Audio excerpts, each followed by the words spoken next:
আল্লাহ তাআলা একটা দৃষ্টান্ত দিয়েছে সূরা কাহাফের 32 নম্বর আয়াতের মধ্যে, যে আয়াত আমি আপনাদের সামনে তেলাওয়াত করেছি। আল্লাহ তাআলা দুই বন্ধুর দৃষ্টান্ত দিয়েছেন, দুই বন্ধুর দৃষ্টান্ত। দুইজন বন্ধু, আমাদের বন্ধু আছে না, দুইজন বন্ধুর দৃষ্টান্ত দিয়েছে। এটা বানানো কোনো গল্প না। এই দুই বন্ধুর গল্প কোন সূরার মধ্যে আছে? সূরা কাহাফের মধ্যে আছে। আল্লাহ সবিস্তারে প্রায় 1 পৃষ্ঠাব্যাপী আল্লাহ তাআলা এই দুইজন বন্ধুর দৃষ্টান্ত পেশ করেছে সূরা কাহাফে। আল্লাহ তাআলা বলেন, ওয়াদরিব লাহুম মাতালার রাজুলাইনি জাআলনা লিআহাদিহিমা জান্নাতাইনি মিন আ'নাবিন ওয়া হাফাফনাহুমা বিনাখলিন ওয়া জাআলনা বাইনাহুমা যারআ। আল্লাহ তাআলা বলেন, নবী আপনি দৃষ্টান্ত দেন, এই মানুষগুলোকে উদাহরণ শোনান, মানুষদেরকে এই ঘটনাটা শোনায় শোনায় আপনি ওয়াজ করেন। আল্লাহ তাআলা তার নবীকে নির্দেশ দিয়েছে, হে নবী আমার দুই বন্ধুর দৃষ্টান্ত দেন। তবে এই দুই বন্ধুর ভিতরে একজন ছিল নাস্তিক আর একজন ছিল আস্তিক। একজন আল্লাহকে বিশ্বাস করত, পরকালকে বিশ্বাস করত, জান্নাত বিশ্বাস করত, জাহান্নাম বিশ্বাস করত। আর আরেকজন আল্লাহ বিশ্বাস করে না, আখিরাত বিশ্বাস করে না, জান্নাত বিশ্বাস করে না, জাহান্নাম বিশ্বাস করে না, সে ছিল নাস্তিক। এই যুগেও বলেন এই রকমের নাস্তিকের সংখ্যা আছে না নাই? সব জায়গায় নাস্তিকতা এখন বেড়েই চলছে। তো যে নাস্তিক, তার সম্পদের কোনো শেষ নাই, প্রচুর সম্পদের মালিক, বিশাল বিশাল প্রপার্টির মালিক, বিশাল এরিয়ার মালিক। তৎকালীন যুগে তার মিল ফ্যাক্টরি ছিল না। যেই যুগের দৃষ্টান্ত আল্লাহ তাআলা পেশ করছে, ওই যুগে যেটাকে মানুষ প্রপার্টি বলে, যেটাকে মানুষ উন্নতির চরম স্বর্ণশিখর বলে, সেই দৃষ্টান্তে আল্লাহ তাআলা দিচ্ছে। আল্লাহ তাআলা বলেন, জাআলনা লিআহাদিহিমা জান্নাতাইন।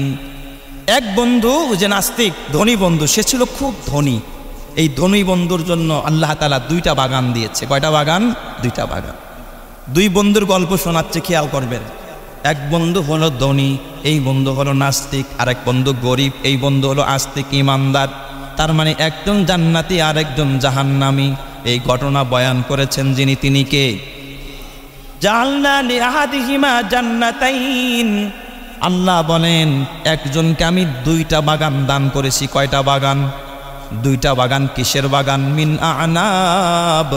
আল্লাহ বলে 2টা আঙ্গুরের বাগান, বিশাল বিশাল সুবিশাল। যেই বাগানের কথা আল্লাহ নিজে বলেন তো এই বাগান ছোট না বড়? বিশাল প্রপার্টির মালিক সে। আমরা একটা সময় আমাদের জন্মের পরও শুনছি, আমাদের এলাকার এক ভাই 1300 বিঘা জমির মালিক ছিল। কত বিঘা? 1300 বিঘা জমির মালিক। এই যুগে তো এখন আর কল্পনা করা যায় না। 1300 বিঘা, 1400 বিঘা। এখন অন্যায়ভাবে অনেকে অনেক সম্পদ উপার্জন করে, কিন্তু সকালে আছে, বিকালে নাই। নদীর কুল ভাঙে ও কুল গড়ে, এই তো নদীর খেলা। নদীর কুল ভাঙে ও কুল গড়ে, এই তো নদীর খেলা। সকাল বেলার ধনীরে তুই ফকির সন্ধ্যাবেলা। 600 বিঘা জমির মালিক, এরপরে দেখা গেছে কিছুই নাই, একেবারে ফকির। পানিয়ে বেড়াতে হয়, ঠিক না ব্যাটিক? যদি কন এমন সম্পদ সুখ আনতে পারে জীবনে? অশান্তি ছাড়া কিচ্ছুই আনতে পারে। তো ওই বন্ধুকে আল্লাহ তাআলা 2টা আঙ্গুরের বাগান দিছে। এবার বাগানের আল্লাহ তাআলা বিবরণ দিচ্ছে, বাগানটা কেমন। আল্লাহ নিজে বলতেছে, দেখছেন নি? জাআলনা লিআহাদিহিমা জান্নাতাইন। একজনকে আমি 2 জান্নাত দিছি, মানে 2টা বাগান। জান্নাত অর্থ কি? বাগান। 2টা জান্নাত দিছে, মানে 2টা বাগান দিস। মিন আ'নাব, আঙ্গুরের বাগান। ওয়া হাফাফনাহুমা বিনাখলিন। কয় আঙ্গুরের বাগানের চতুর্দিক দিয়ে আমি বেষ্টন করে রেখেছি খেজুর গাছ দিয়া। মাঝখানে আঙ্গুরের বাগান, আর চতুর্দিক দিয়া বেষ্টনী দেওয়া কি গাছ দিয়া? খেজুর গাছ দিয়া। খেজুর গাছের বাগান। তার মানে মাঝখানে আঙ্গুরের বাগান, চতুর্দিক দিয়ে আছে কিসের বাগান? খেজুরের বাগান। মানে একটা একটা গাছ না, চতুর্দিক দিয়ে বিশাল প্রপার্টি, কয়েকশো বিঘা জমি মিলা খেজুরের বাগান। মাঝখানে আছে কয়েকশো বিঘার ভিতরে কিসের বাগান? আঙ্গুরের বাগান। জাআলনা লিআহাদিহিমা জান্নাতাইনি মিন আ'নাবিন ওয়া হাফাফনাহুমা বিনাখলিন। আল্লাহ বলে এই বাগানটাকে, আঙ্গুরের বাগানটাকে ঘিরে রেখেছি আমি খেজুরের বাগান দিয়া। কি দিয়া? খেজুরের বাগান দিয়া। এরপরে আল্লাহ বলতেছেন, জাননি এই বাগানটা আরো কত সুন্দর। ওয়াজালনা বাইনাহুমা যারআ। কয় আঙ্গুরের বাগান এবং খেজুরের বাগানের মাঝে মাঝে আছে ফসলি জমি। কি জমি আছে? ফসলি জমি, এখানে ফসল চাষ করা হয়। দুইটা বাগান বিশাল, এই বাগানের মাঝখান দিয়ে আছে হলো ফসলি জমি, ধানের জমি, এরপরে সরিষার জমি, অন্য ফসলি জমি, আর এই ফসলি জমির দুই দিক দিয়ে আছে হলো আপনার আঙ্গুরের বিশাল বিশাল বাগান। আর এই আঙ্গুরের বাগানের চতুর্দিক দিয়ে বেষ্টন করা আছে খেজুরের বাগান। এরপর আল্লাহ তাআলা বলেন এই বাগানটার মাঝখানে আছে হলো নহর, মানে নদী। দেখছেন একটা সময় মানুষ জমিনের ভিতরে বাগানের ভিতরে পানি না দিলে বাগানের গাছগুলো মরে যায়, তো নিজস্ব পানি এই দুই আঙ্গুরের বাগানের মাঝখানে হলো শস্য ক্ষেত, আর এর মাঝখান দিয়ে আছে নদী। বলেন তো নদী তো তার মানে এখান থেকে 2 হাত জায়গার নাম নদী, তাই না? 3 হাত জায়গার নাম, তার প্রপার্টিটা কত বিশাল এবার চিন্তা করেন। যে 2 পাশে আছে বিশাল আঙ্গুরের প্রপার্টি, আঙ্গুরের বাগান, আর আঙ্গুরের বাগানকে বেষ্টন করছে বিশাল খেজুরের বাগান, আর এই আঙ্গুর আর খেজুরের বাগানের মাঝখানে আছে বিশাল চাষাবাদের ভূমি। সুবহানাল্লাহ বলবেন না সবাই? পুরা তার প্রপার্টির বয়ান করতেছে আল্লাহ তাআলা সূরা কাহফের ভিতরে। এরপর আল্লাহ তাআলা বলেন এই বাগানের মাঝখান দিয়া বাগানে যে সেচ দিতে হবে, পানি দিতে হবে, এটার জন্য কারো কাছ থেকে ভাড়া পানি আনতে হবে না, ভারত থেকে আনতে হবে না, ইউরোপ থেকে আনতে হবে না। আমি আল্লাহ ওই বাগানের মাঝখান দিয়ে আবার আমি নদী আর নহর প্রবাহিত করে দিয়েছি। সুবহানাল্লাহ। আল্লাহর জান্নাতের ভিতরে দেখবেন ফলের বাগান থাকবে, ফুলের বাগান থাকবে, মাঝখান দিয়ে আবার পানির কি থাকবে? নহর থাকবে, থাকবে না? আল্লাহর কুরআন বলে মাসালুল জান্নাতিল্লাতী উইদাল মুত্তাকুন, মাসালুল জান্নাতিল্লাতী উইদাল মুত্তাকুন ফিহা আনহারুম মিন মাইন গায়রি আসিন। আল্লাহ বলে এই জান্নাতের ভিতরে, আমার বানানো জান্নাতের ভিতরে পানির নহর থাকবে, যেই পানির কখনো রং এবং স্বাদ এবং ঘেরান কখনো পরিবর্তন হবে না। সুবহানাল্লাহ। আমাদের বুড়িগঙ্গার পানির মতো না আর কি, যে বর্ষার দিনে কোনো রকম একটু কালারটা সাদা হয়, আর এছাড়া এখন যে বর্তমানের যে অবস্থা পুরো আলকাতরার কালার ফেল, ঠিক না ব্যাটিক? সব বজ্রতে কি করে দিয়েছে? নষ্ট করে দিয়েছে। কিন্তু আল্লাহ বলে আমার এই নহর এমন এক নহর মিম্মা ইন গায়রি আসিন, এই পানির ভিতরে কোনো পরিবর্তন ঘটবে না। ওয়া আনহারুম মিন লাবানিন লাম ইয়াতাগায়্যার তা'মুহু, আল্লাহ বলে একটা থাকবে পানির নহর, আর একটা থাকবে দুধের নহর। যেরকম সুবহানাল্লাহ। কোথার জান্নাতের ভিতরে আরেকটা কিসের নহর থাকবে? দুধের নহর। দুধ দেখবেন একদিন খাইছেন, পান করছেন, এরপরে ফ্রিজে ঢুকান নাই, পাতিলে রাইখা দিয়েছেন, পরের দিন এই দুধ ভালো থাকবে না নষ্ট হবে? গ্রান আসবে না গন্ধ? হ্যাঁ। আর যদি একটা নদীর মতো দুধ দিয়া ভরা ফেলান মাশাআল্লাহ, তাইলে ওখান দিয়া যাওয়া যাবে তো? গন্ধে পচে যাবে, গন্ধ হয়ে যাবে, নষ্ট হয়ে যাবে, জমে যাবে, দদি হয়ে থাকবে একেবারে। কিন্তু আল্লাহ বলে আমার জান্নাতের ভিতরে আমার বান্দা বান্দির জন্য আমি রব্বুল আলামিন যে দুধের নহরটা রেখেছি, ওয়া আনহারুম মিন লাবানিন লাম ইয়াতাগায়্যার তা'মুহু, ওই দুধের স্বাদের মধ্যে পরিবর্তন হবে না, গন্ধের ভিতরে পরিবর্তন হবে না, ওই দুধের গ্রানের ভিতরে এবং মজার ভিতরে কোনো পরিবর্তন হবে না। জোরে কোন সুবহানাল্লাহ। এত সুন্দর জান্নাত বানাইছেন কে? আল্লাহ। এরপরে 3 নম্বরে আরেকটা নহর থাকবে, ওয়া আনহারুম মিন খামরিন লাজ্জাতিন লিশ-শারিবিন, আল্লাহ বলে ওই জান্নাতের ভিতরে আমি আল্লাহ মদের নহর রাখবো, মদের নহর। সুবহানাল্লাহ কোন সবাই? হুজুর জীবনে তো মদ খাইলাম না, আলেমরা জীবনে মদ খাইলো না, ইমামরা মদ খাইলো না, ভালো মানুষেরা কখনো মদ খাইলো না, যাদের জবানটা দুনিয়ার ভিতরে মদ থেকে পবিত্র রেখেছে, আল্লাহ তারা ওই জান্নাতের ভিতরে এমন সুপ্রিয় এমন দামি মদ পান করাবে, সেই মদ পান করলে মাতাল হবে না, মাথা নষ্ট হবে না, এ বাবা সেন্সলেস হবে না। এই মদ খাইলে দেখা গেছে আল্লাহ তাআলা তার ভিতরে তত বেশি আনন্দ আর প্রফুল্ল, তার তত বেশি স্বাদ আর মজা তার ভিতরে আল্লাহ তাআলা দান করবে। সুবহানাল্লাহ। তো মদেরও একটা কি থাকবে বলেন? নহর থাকবে। কোথায়? জান্নাতের ভিতরে। 4 নম্বর আরেকটা নহর থাকবে, কোরআন থেকে বলছে, আরেকটা নহর থাকবে, ওয়া আনহারুম মিন আসালিম মুসাফফা, একেবারে স্বচ্ছ পিওর খাঁটি মধুর নহর। বর্তমানে বাংলাদেশিরা যদি এখন খাঁটি মধু খাইতে চায়, ওরে বাপরে, খাঁটি মধু খাওয়া বড় টাফ ব্যাপার। এখন মধুর শেষ নাই, এখন মধু কেমিক্যাল দিয়া বানায় বানায় খাওয়াচ্ছে, ভেজাল। সুন্দরবনের মধু বলেন, যত মানুষের বিজ্ঞাপন দাতার মধু বলেন, মধুর মধ্যে কিছু না কিছু মিক্স থাকে, ভেজাল থাকে। যদি সচক্ষে দেখে মধু কাটেন ওই মধুর মধ্যে কোনো ভেজাল নাই, কিন্তু খোদার জান্নাতের মধুর নহর থাকবে, মধুর সাগর থাকবে, মধুর দরিয়া থাকবে, ওখানে কোনো মাপ মতো খাওয়া নাই, যা পারো খাও, সব কিছুর ব্যবস্থা করে দিয়েছেন যিনি তিনি কে। ওয়া আনহারুম মিন আসালিম মুসাফফা, আল্লাহ তাআলা বলেন এমন মধুর মধু যেই মধুর ভিতরে নিরেট মধু, খাঁটি মধু, নির্ভেজাল মধু, এই মধুর মধ্যে কোনো ভেজাল নাই। সুবহানাল্লাহ জোরে কোন সবাই। কারণ এই ভেজাল মুক্ত মধুর বয়ানও যিনি করলেন তিনি কে? আল্লাহ। তো আল্লাহ তাআলা এই দুই বন্ধুর ভিতরে যেই বন্ধুকে বিশাল প্রপার্টি দিয়েছেন তার বিবরণ দিয়েছে। তার বাগানটা কেমন দেখো, যে বাগানটা হলো দুইটা আঙ্গুরের, চতুর্পাশে আছে খেজুর গাছের বাগান বিস্তৃত, আর তার মাঝখানে আছে ফসলি জমি। আর এই ফসলি জমিতে আঙ্গুরের বাগানে, খেজুরের বাগানে যে পানির সেচ দিতে হয়, এইটার জন্য কারো দ্বারস্থ হতে হয় না, টিউবওয়েলও গাড়তে হয় না। এইটার জন্য আমি আল্লাহ মাঝখান দিয়া পানির নহর এবং নদী বহন প্রবাহমান করে দিয়েছি। জোরে কম সুবহানাল্লাহ। সব ব্যবস্থা করলেন কে? আর জোরে বলেন ব্যবস্থাকারী কে? যে আল্লাহ তৎকালীন যুগে দিয়েছে এই যুগেও আল্লাহ পারে কি না? দেখেন না কি প্রচন্ড গরম। আহারে এই যে বন্যা গেছে না, কি নাম দিয়েছে এটাকে? হ্যাঁ, রেমাল। এই যে রেমালের তাণ্ডবে, আহারে সুন্দরবনের দেখছেনই সৌন্দর্য, কতগুলো হরিণ মারা গেল, দেখছেন না আপনারা? মারা গেল সুন্দরবনের আশেপাশে, এবং বিশেষ করে আপনার দক্ষিণ অঞ্চলের বরগুনা, পটুয়াখালী সহ ভোলার কিছু এলাকা, এই সমস্ত যে নিঝুম দ্বীপ, আমিও নিঝুম দ্বীপে মনপুরা বয়ান করে আসছি। নিঝুম দ্বীপে হরিণ, আমি রাস্তা দিয়ে যাচ্ছি, হঠাৎ দেখি হরিণ এপার থেকে রাস্তার ওপারে যাচ্ছে, কি এক সৌন্দর্য মণ্ডিত। সেখানে শত শত হরিণ কি হয়ে গেছে? মারা গেছে। অনেক মহিষ মারা গেছে, গরু মারা গেছে। এত গরম কেউ ঠান্ডা করতে পারে না, এসি দিয়ে ঠান্ডা করা যায় না, বিভিন্ন এয়ার কুলার দিয়ে ঠান্ডা করা যায় না, কিন্তু আমার রব্বুল আলামিন মুহূর্তের ভিতরে গোটা পৃথিবীকে ঠান্ডা করার ক্ষমতা আমার রবের আছে না নাই? কাকো বাদক আব আতিশ বান্দান বামানে তু মুর্দাবা হক জিন্দান। সর্বময় ক্ষমতার মালিক, সব কিছু যার নিয়ন্ত্রণে চলে তিনি কে? আল্লাহ। আল্লাহ তাআলা বলে এই বন্ধুর জন্য আমি সব ব্যবস্থা করলাম। তো এই বন্ধু হলো বিশাল মালদার।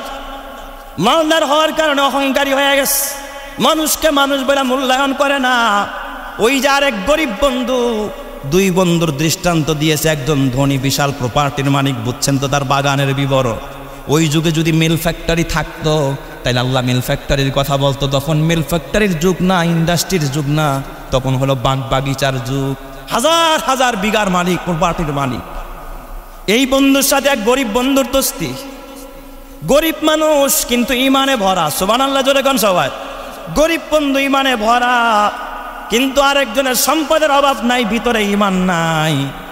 এই বন্ধুর জন্য আরো আছে। এই বাগানের বিবরণ তাফসিরে কুরতুবির ভিতরে আল্লামা কুরতুবি বলেন, এই বাগানের ভিতরে মাঝে মাঝে পার্কিং এর ব্যবস্থা, বসার ব্যবস্থা, এমন ভাবে ছোট্ট ছোট্ট পাহাড়ের টিলা আল্লাহ বানায়া দিছে। ওখানে বসলে নদীর হিমেল হাওয়া আর পাখিদের কিচিরমিচির, মনে হয় যেন ভিতরটাকে আল্লাহ পুরা একটা নন্দন পার্কের মতো আল্লাহ তাআলা বানায়া দিছে। সুবহানাল্লাহ। একদিন এই বন্ধু, যে হাজার হাজার বিঘা প্রপার্টির মালিক, বন্ধু বাগানে বসে আছে, গরিব বন্ধু ফকির বেটা, এই বন্ধুর সাথে বাগানে ঢুকছে একটু সাক্ষাৎ করতে, গিয়া সালামটা দিচ্ছে। বন্ধু যখন সালাম দিচ্ছে, কিন্তু ও তো সালাম নেয় না, ও তো নাস্তিক, আখিরাতকে বিশ্বাস করে না। এই নাস্তিক বন্ধু, এই পরস্পরে ইমানদার বন্ধু যখন ভিতরে প্রবেশ করছে, দুই বন্ধু মিল্লা গল্প করতেছে বাগানের ভিতরে বসে। বাগানের ভিতরে বসে দুই বন্ধু যখন পরস্পরের মধ্যে গল্প করা আরম্ভ করল, গল্পের এক পর্যায়ে ওই যে সম্পদশালী বন্ধু সে ডাক দিয়া বলে, বন্ধুরে মা আজুন্নু।